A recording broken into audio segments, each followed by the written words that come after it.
One day a father sent his son to learn about the secret of happiness from the wisest man in the world. The boy had to walk through the desert for 40 days and finally came upon a beautiful castle high atop a mountain. It was there that the wise man was living.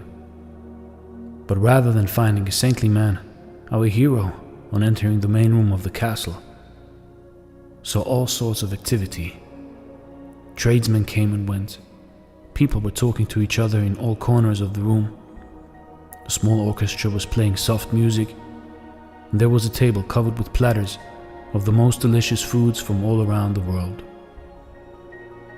The wise man talked and mingled with everyone, and the boy had to wait for 2 hours before it was his turn to be given the man's attention. The wise man listened attentively to the boy's explanation of why he had come, but told him that he didn't have time just then to explain the secret of happiness. He suggested that the boy look around the palace and return in 2 hours. "Meanwhile, I want to ask you to do something," said the wise man, handing the boy a teaspoon that held 2 drops of oil.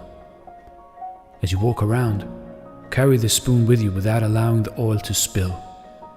The boy began walking up and down the many stairways of the palace, keeping his eyes fixed on the spoon. After 2 hours, he returned to the room where the wise man was.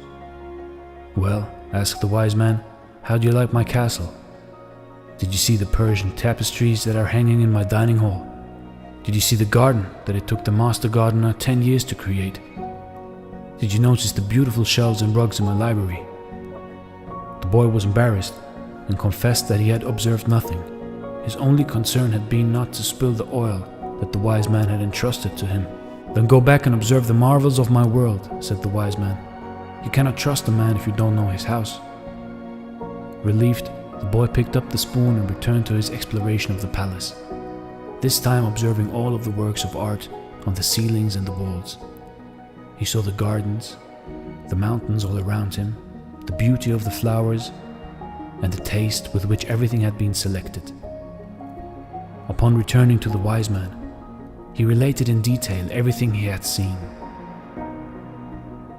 "But where are the drops of oil I entrusted to you?" asked the wise man. Looking down at the spoon he held, the boy saw that the oil was gone. "Well, there is only one piece of advice I can give you," said the wisest of wise men. "The secret of happiness is to see all the marvels of the world and never to forget the drops of oil on the spoon. You see, no matter how far you travel and what wonders of the world you may explore, never forget who you are and where you come from. Never lose your character and stay true to your ethics, but at the same time look around you and focus on the world and people around you. The moral of the story is to open your eyes in life, but to never forget who you are and what is important. Thanks for watching, and stay blessed.